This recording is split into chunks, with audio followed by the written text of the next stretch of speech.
Muy buenas amigos, bienvenidos a este programa de entrevistas aquí en Noticias TV, en unos momentos de cambio a nivel social, en unos momentos donde estamos viendo cómo se desmorona todo aquello que hemos ido viendo crecer los que ahora andamos alrededor de los 50 años, vivimos la etapa previa al enriquecimiento de una sociedad en todos los niveles y en todos los aspectos, y ahora estamos viendo cómo se desmorona por momentos. Sin ir más lejos, estamos prácticamente digiriendo esa información de que la Generalitat Valenciana, que es la que tiene las competencias a nivel de sanidad, elimina 20 medicamentos que son vitales para personas que están enfermas. Y sin embargo, al mismo tiempo, si alguna de esas personas tiene una segunda vivienda que podría alquilarla para poder pagar esos medicamentos, el Ministerio de Hacienda dice que no lo puede hacer porque como lo haga, la va a sablear. Es algo que no entendemos, como no entendemos tampoco lo que está pasando a nivel de educación, y es el tema que hoy queremos abordar en esta entrevista. Para ello contamos con la presencia de Paco García. Él es el responsable para la comarca del Alacantí y las dos Marinas de Comisiones Obreras en materia educativa. Paco, bienvenido, muy buenas. Hola, buenas noches. ¿Qué tal? Paco, ¿qué está pasando en educación? Últimamente estamos escuchando hablar, decir tanto que uno ya no sabe si hay campaña de información para que los españoles, y en concreto los valencianos, sepamos qué se está cociendo, o hay una campaña de desinformación porque no interesa que se sepa qué hay detrás de esa nueva ley a nivel gubernamental. Pues creo que aciertas en el análisis y la respuesta está en la pregunta. Creo que hay una campaña de desinformación, eso es lo que creo que ocurre, que se le pretende ocultar a la población que la realidad de la educación tiene unos problemas que hay que afrontar, pero no son los que se nos intentan vender, y por lo tanto va a ser bastante difícil que se mantenga la explicación que se empeñan en mantener sobre la imperiosa necesidad de transformar otra vez todo el sistema educativo público español y toda la educación, ¿no? Esto es como intentamos explicar que todo está muy mal, por lo tanto aquello que voy a poner es irremediable, y enlaza con lo que decías, ¿no? Parece que no hay más remedio, no sabemos qué está pasando en lo económico y tenemos que agachar la cabeza y resignarnos a unas medidas que parece que son irremediable, y mantenemos que no es así.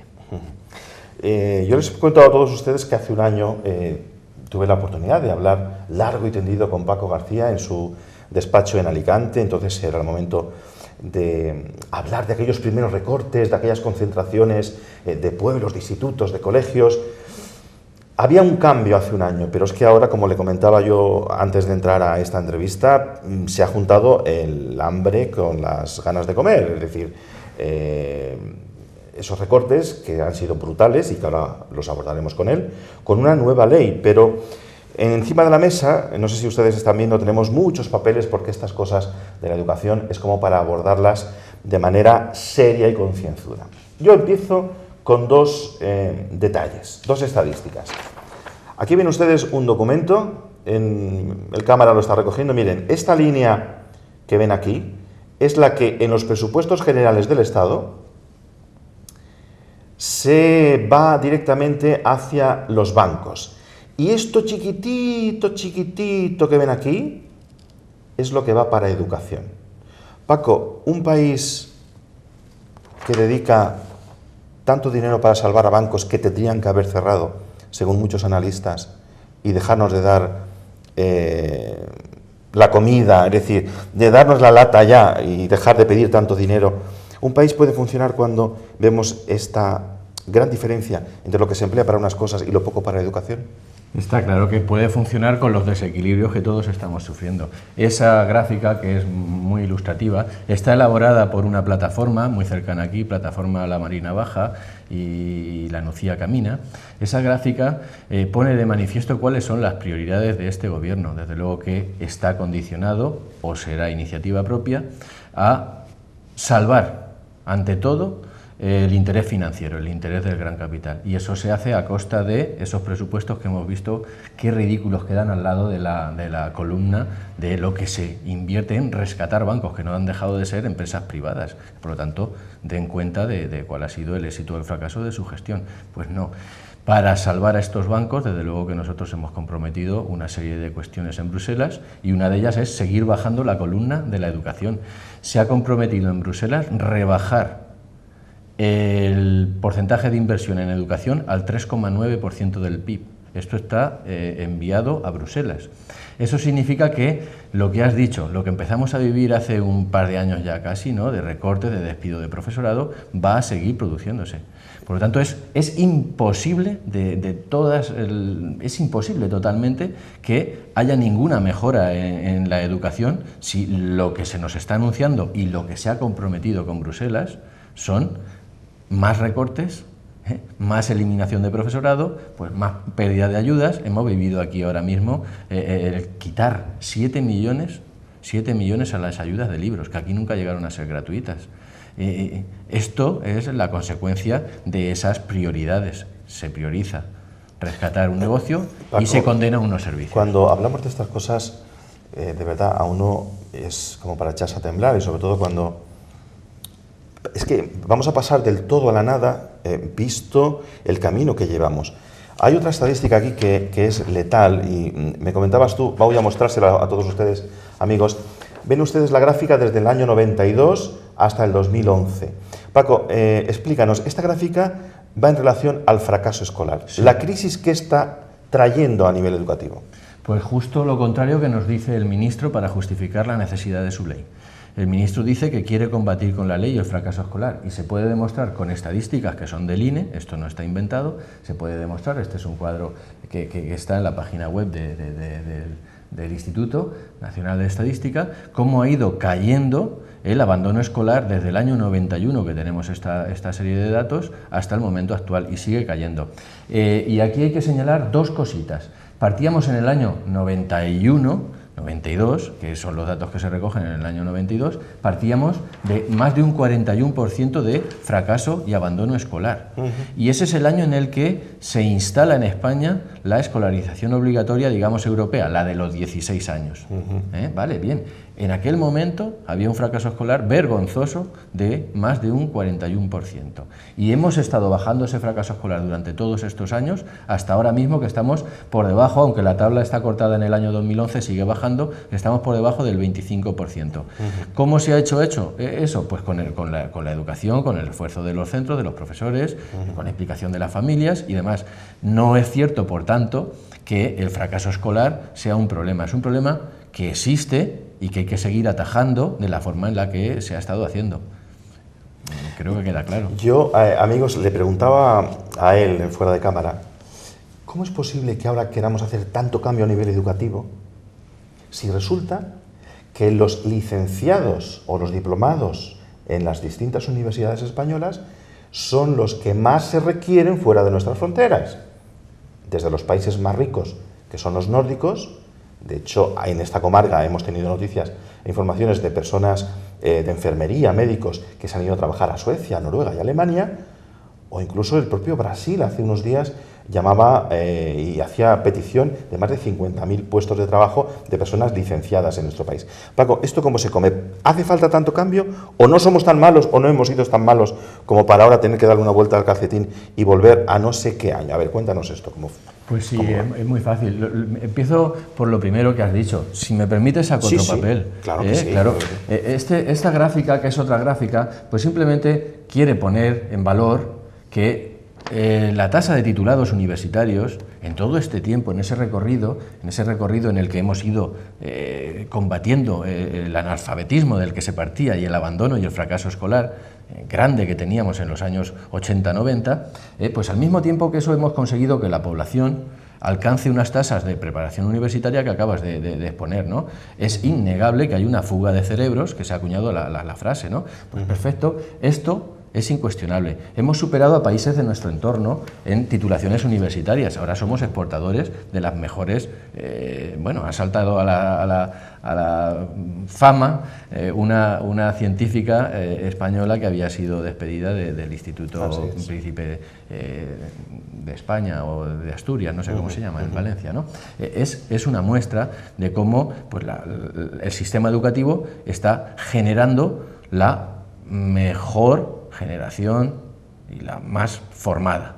y esta es la que tiene que irse porque no encuentra aquí trabajo. Entonces, pues yo creo que con estos datos pues habrá que ver cómo se revisa los problemas que tiene la educación, pero estos datos en sí mismos justificarían que no es necesario darle la vuelta al sistema educativo como pretende traernos la LOMCE. Porque sí. ¿Dónde vamos? Es decir, estamos en el 2013, pero esa nueva ley, si tuviéramos que compararla con otro momento de la historia educativa en España, ¿a dónde nos traslada? Bien, eso es claro, no hay que darle la vuelta para ir a dónde. Esa es muy buena pregunta. Pues nos vamos a un sistema educativo que es preconstitucional.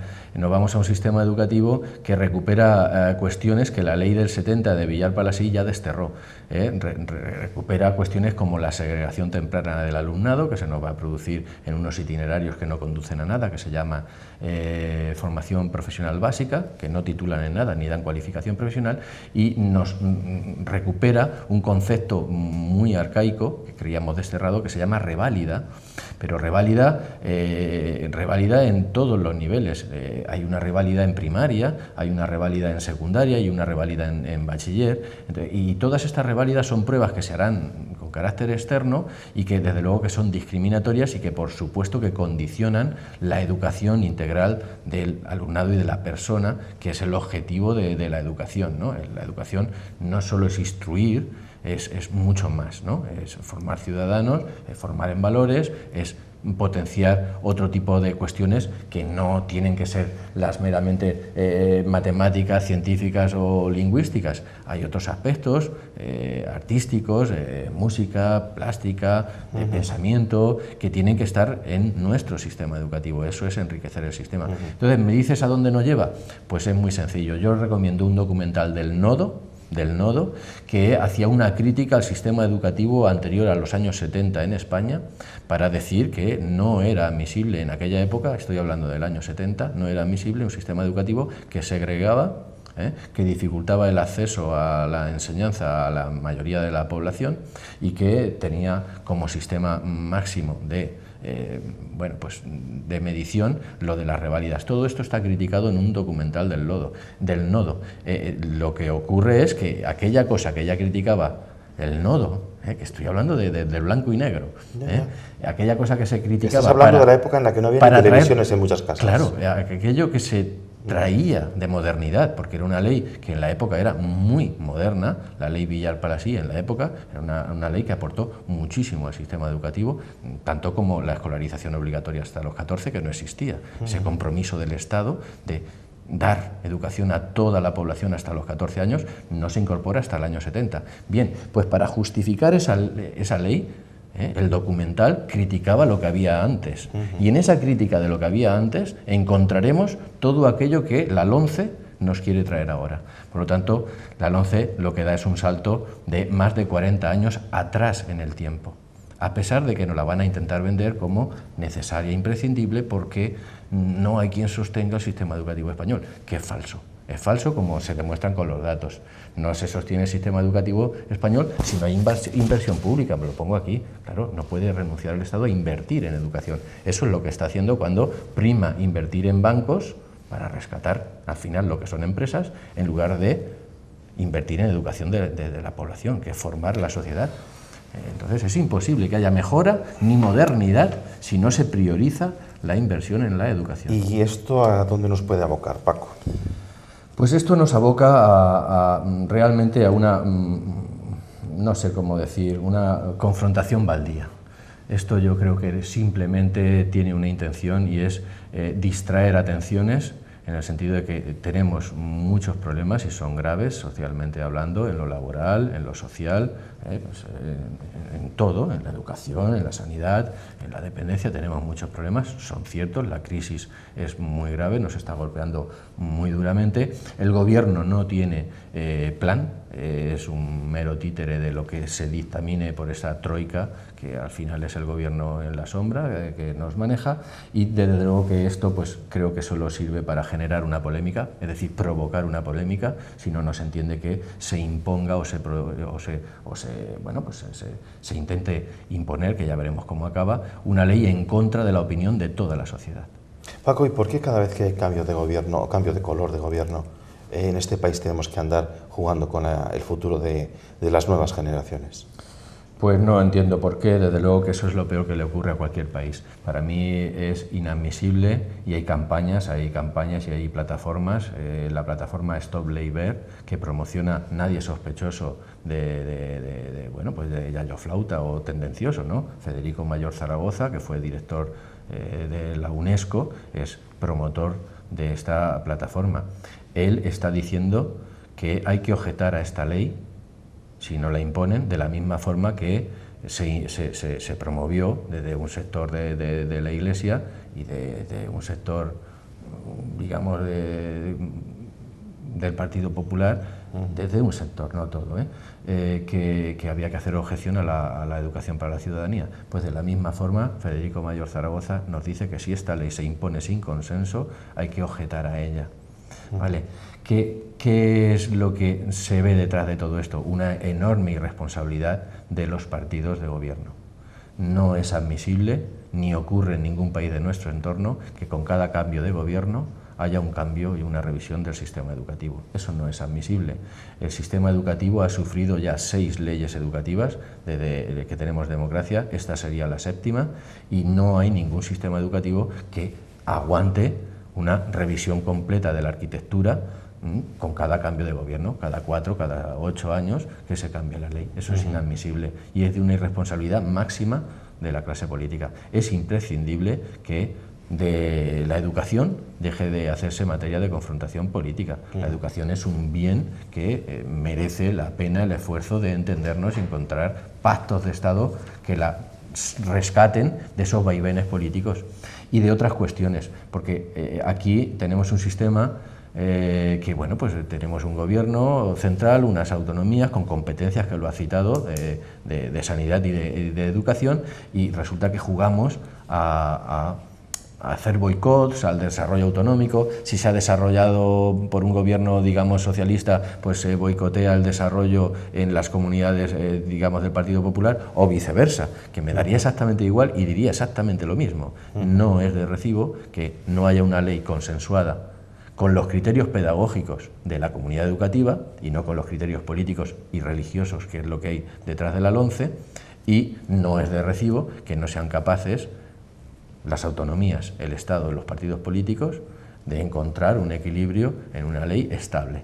En Francia esto no ocurre. En Francia se cambia de gobierno, ahora no está Sarkozy y hay otro gobierno, y nadie ha revisado el sistema educativo francés. En Finlandia eso no ocurre, no pasa en Alemania, no pasa en Italia, esto no ocurre. Paco, vamos a acercarnos más en esta materia a nuestro terreno, Comunidad Valenciana y la comarca de la Marina Baixa, donde estamos ahora. Según tengo también otro mapa que les muestro también ligeramente, la media del fracaso escolar en España está en el 30,8%. Bueno, pues la Comunidad Valenciana, aquí la tienen ustedes, estamos casi en el 40%. Es decir, y son datos actualizados. Paco, ¿por qué en la Comunidad Valenciana estamos fracasando tanto? ¿Qué están haciendo los políticos de esta tierra? Muy bien, esa es una gran pregunta, porque en ese mapa se ve muy claramente que la ley estatal no es el problema de los desequilibrios y de los fracasos que hay en algunos territorios en la educación. En ese mapa se ve que con la misma ley estatal hay toda una cornisa cantábrica y toda una zona norte que está en los digamos, estándares de calidad europeos. Sí, una media de un 16,5%. Claro, estamos bien. El sistema educativo ofrece buenos resultados allá donde ha habido pues muchas cuestiones que muchas tienen que ver con déficits históricos, con flujos migratorios, con la capacidad que tenía de ofrecer empleos fácil y rápido y bien remunerado a una población que abandonaba los colegios o los institutos, mejor dicho, y hay una, digamos, zona sur que arrastra una serie de déficits que son culturales, que son históricos. Y aquí, ¿qué nos ha ocurrido? Que se ha sumado todo, porque aquí hemos tenido, digamos, muy poco impulso al desarrollo autonómico de la ley. Ha habido una desinversión en educación en la comunidad, y además hemos sufrido casi todas las cuestiones que han incidido negativamente en los resultados finales. La inmigración ha sido un gran aspecto que nos ha desbordado en muchas ocasiones, ahora ha caído la matrícula, ¿no? Que se han tenido que habilitar, que se han tenido que poner instalaciones provisionales, prefabricadas, etcétera, ¿no? Y también aquí ha incidido esa especie de empleabilidad fácil, que era una llamada a la salida temprana y prematura del alumnado. Eso ha golpeado especialmente, porque si el 39% es grave, ha golpeado especialmente al sector masculino. Tenemos que decir que ahí hay una gran diferencia en cuanto al fracaso o el abandono escolar masculino y el femenino. Son las mujeres, yo diría mucho más inteligentes, las que no renuncian a su mejor formación, la que puedan alcanzar, y se mantienen más en el sistema y consiguen tasas de éxito escolar muy superiores a las del sector masculino. Los chicos, para nuestra desgracia, están por encima del 50% en fracaso escolar. Y esto hay que atajarlo. Hay muchas cuestiones que hay que atajar, pero no tiene que ver ninguna con la ley estatal. Se trata de mantener al alumnado, de reforzar al alumnado, de detectar problemas tempranamente y dar ese refuerzo, ese apoyo educativo, y por supuesto que se trata de controlar de alguna manera pues ese flujo migratorio que necesita una atención educativa especial si no queremos que incida en esas cifras, y se trata de, por supuesto, exigir que se llegue al mercado laboral con una cualificación profesional mínima. No podíamos llegar al mercado laboral de la construcción o del sector de servicios, restauración, hostelería y demás con ninguna cualificación. Y esto pues es un efecto de salida del sistema que incide en que seamos, junto a Ceuta, el territorio peor parado en esa comparativa territorial. ¿Ven ustedes cuando muchas veces en la tertulia política hablamos de esa simpatía que echamos en falta quienes vimos el venidor de los años 70 y vemos el venidor de los años 2010 al 2020 que estamos ahora?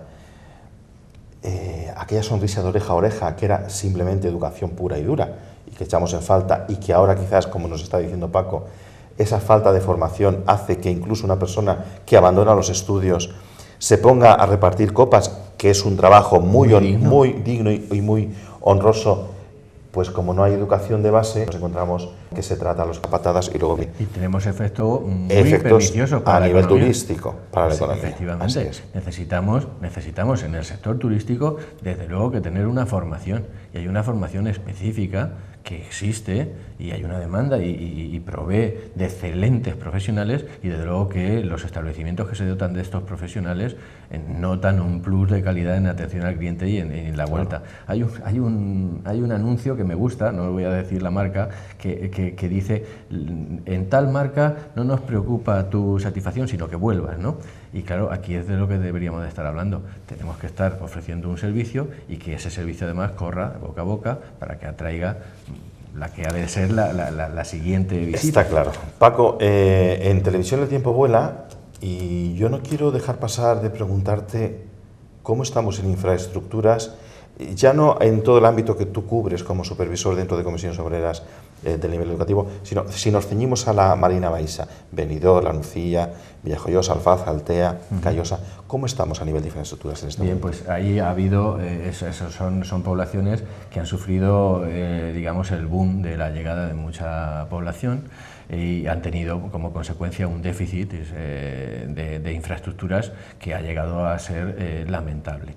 Y esto pues dice muy poco del grado de compromiso de nuestra Consellería. Esto es competencia exclusiva de la Consellería, y pues que mantengamos infraestructuras con más de 20 años en prefabricadas, pues es algo inadmisible, que no cabe ninguna explicación en esto, ¿no? Nada más que la dejación de la Administración. Esto nos ocurre, lo comentábamos antes, ¿no?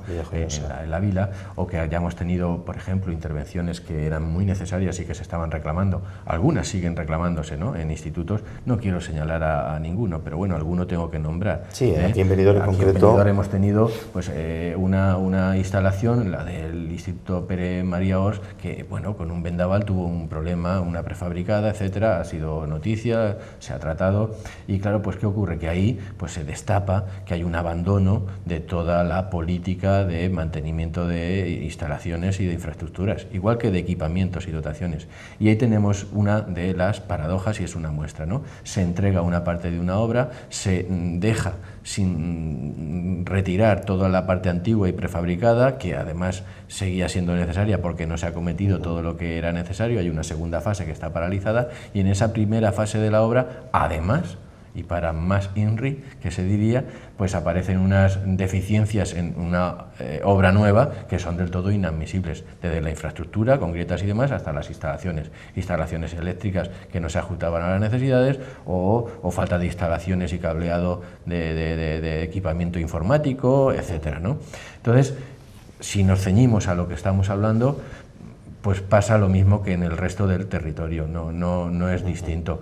Deberíamos de exigir responsabilidades a los políticos, que incluso en la época de bonanza, cuando había mucho dinero y circulaba mucho dinero y se hacían grandes inversiones en infraestructuras, digamos, de interés general, aunque bueno, aunque hayan resultado un fiasco, en ese momento no hubo tampoco prioridad para mantener una buena red de centros.